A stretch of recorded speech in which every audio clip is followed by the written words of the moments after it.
Retro Road Test, 1992 Lancia Dedra vs 1992 Vauxhall Cavalier. There comes a time in every motoring journalist's life when they must step back from the gleaming chrome of a supercar and instead thrust themselves into the unglamorous, everyday reality of the family saloon.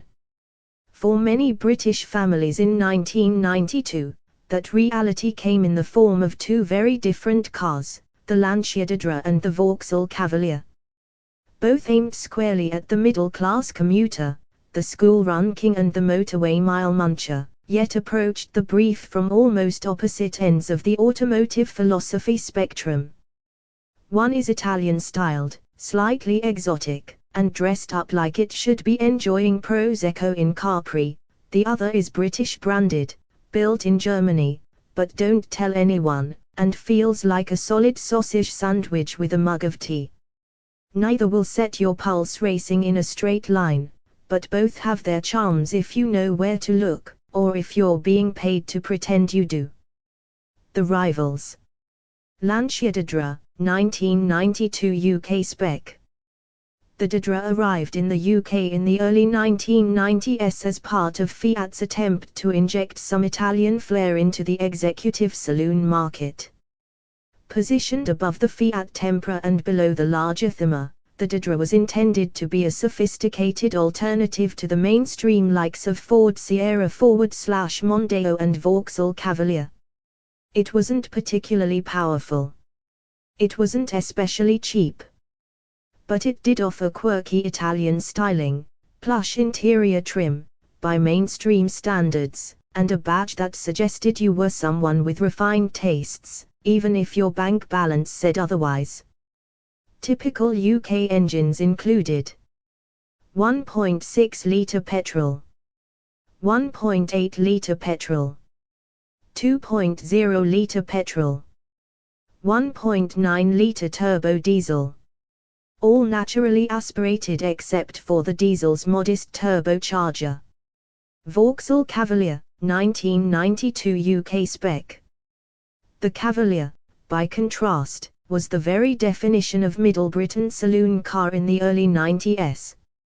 Essentially the UK's answer to the Ford Sierra, and the car that would soon be replaced by the Vectra later in the decade, the Cavalier was dependable, familiar and plain-spoken. There was nothing particularly flashy about it, but you could buy one, park it in front of your semi, and your neighbors wouldn't question your life choices. UK engine lineup typically included 1.4-litre petrol, 1.6-litre petrol, 1.8-litre petrol, 2.0-litre petrol, plus 1.7-litre diesel, non-turbo, cheerful in its own way. First impressions, design and presence. In 1992, the Dedra stepped out with a certain continental chic. It had the kind of sharp lines and slightly awkward angles that Italian designers love, the kind of styling that gives you a certain gene size koi if you squint at it just right. From some angles it looks purposeful, from others slightly bewildered, like it's asking, is this really the best angle for me? Step back and you notice the neat chrome touches, the halogen headlights that seem bright for the era, and the slightly rakish profile. It isn't beautiful in the swoopy alpha-style sense, but it's interesting, the sort of car you imagine people analyzing over an espresso. The Cavalier, on the other hand, looks exactly like what it is, a competent German-built saloon that's been given a fundamentally British marketing strategy. Reasonably aerodynamic by early 90s standards, with a conservative silhouette and no offensive details, it's the vehicular equivalent of a sensible jumper.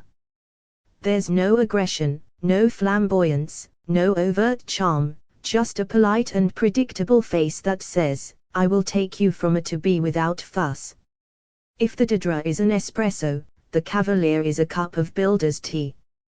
Interior, comfort, materials and practicality. Lancia Dedra interior. Slide into a Dedra and you're greeted with materials that, at least in higher trims, feel like someone made an effort. Soft touch plastics, well-formed seats, and upholstery that, while not exactly luxurious, doesn't make you feel like you're sat in a budget appliance. The dashboard layout is characteristically Italian, a mix of sensible controls and a few that seem to have wandered over from a Fiat Tipo for a night out. The heater controls are chunky and intuitive, the radio is easy enough to use, and the seats are supportive enough for a long run, assuming you're prepared to navigate slightly unusual switchgear and the occasional Fiat-era ergonomic quirk. Space in the Dedra is generous for its class, with a decent boot and room in the back seats for adult passengers. The rear headroom is good, and even taller occupants can stretch out without bumping their noggins on the roof lining. VAUXHALL Cavalier interior. The Cavalier's interior is, predictably, more conservative. Hard plastics predominate, and while everything is sensibly laid out and easily reached, there's nothing that will make you exclaim with delight. That said, the build quality is robust, the seats are comfortable for daily use, and there's a degree of thoughtful practicality, cuff holders in sensible places, a glove box that actually closes, and door pockets big enough for stuff. In terms of space, it's broadly similar to the Dedra. Rear legroom is good, and the boot swallows luggage without complaint. The overall cabin ambience is neutral, no Italian flair, no dramatic design flourishes, simply a place to sit with your thermos and sandwich without being offended by the decor. Some might argue this is dull. But if your favorite color is beige and your idea of excitement is a dry motorway with a tailwind, then the Cavalier is your chariot. On the road, driving experience. Engine and performance. LANCIA DEDRA. With the 1.8-litre petrol in tow, the most common UK choice, the Dedra produces modest power. It's not rapid, at best, a mild amble, but it's willing enough in everyday traffic. The engine has enough torque to cope with hills and overtaking on the A-roads without drama, and in town it's docile and polite. The 2.0-litre petrol adds a touch more muscle, but still nothing to frighten the neighbors. The diesel, sadly, is best suited to those with patience and a love of low-rev grunt. VAUXHALL Cavalier. The Cavalier's 1.8-litre petrol engine feels slightly more earnest than the Dedra's equivalent. It's not faster, in fact, you'll struggle to detect significant differences in performance figures, but the way it delivers power feels more linear and reassuringly robust.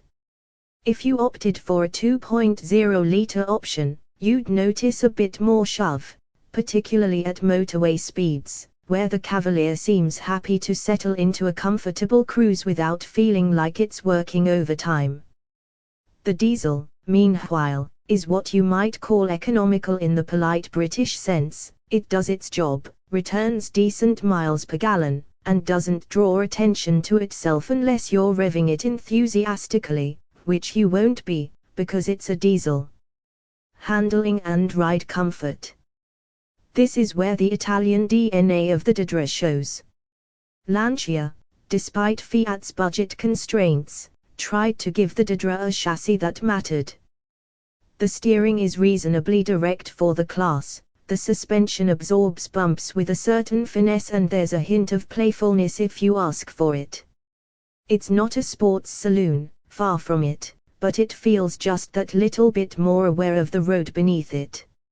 On twisty country B-roads the Dedra will tuck in behind a hedgerow with more enthusiasm than the Cavalier, and it rewards a light right foot with composure rather than complaint. The Cavalier, by contrast, feels more inclined toward comfort than engagement. Its suspension is soft enough to smooth out casual potholes and British road imperfections, and on long journeys it's unlikely to upset your kidneys. However, throw it into a tight bend and you'll feel a polite slide of body weight, a gentle reminder that this is no handling king. In simple terms, the Dedra wants you to enjoy the drive, in a Euro saloon way, the Cavalier wants you to tolerate the drive and be comfortable while doing so. Steering and feedback. The Dedra's steering is light and reasonably accurate at low to moderate speeds, with a little more substance at higher speeds. It helps the driver feel engaged, without ever feeling twitchy or overeager. It's the kind of steering that makes you think, well, this is quite pleasant. The Cavalier's steering, while perfectly adequate, feels more distant. It's predictable and safe, but it rarely gives much feedback about what the car's doing underneath you. It's like having a quiet conversation with someone who nods politely but never really responds. Practicality and ownership. Space and everyday use. Both cars are practical for families. Rear doors open wide enough for child seats, the boot space in both is generous, if not cavernous, and visibility out of the front and rear is good for parking and city driving.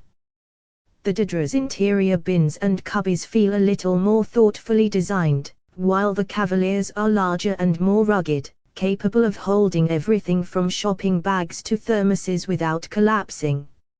Running costs.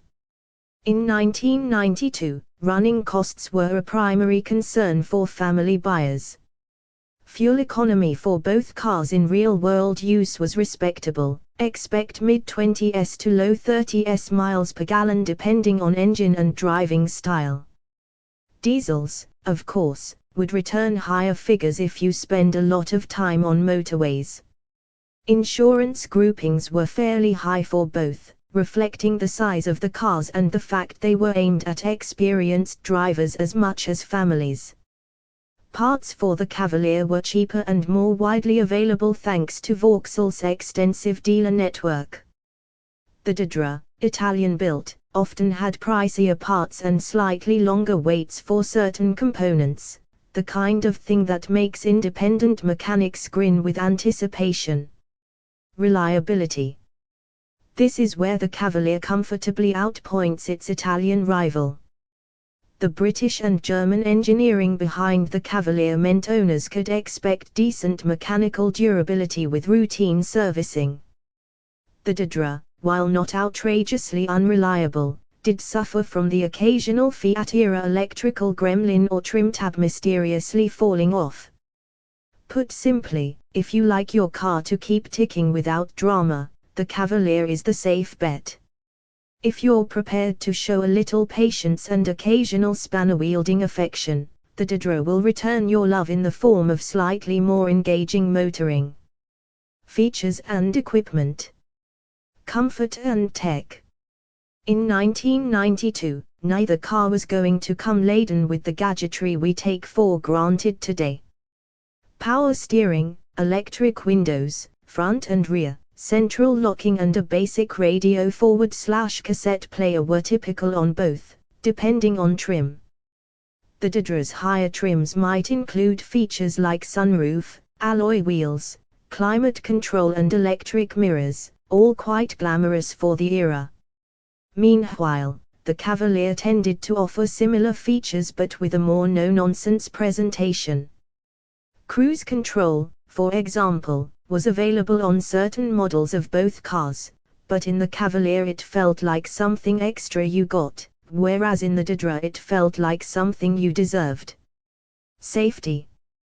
Both cars came with driver airbags in later trims, and ABS was available as an option.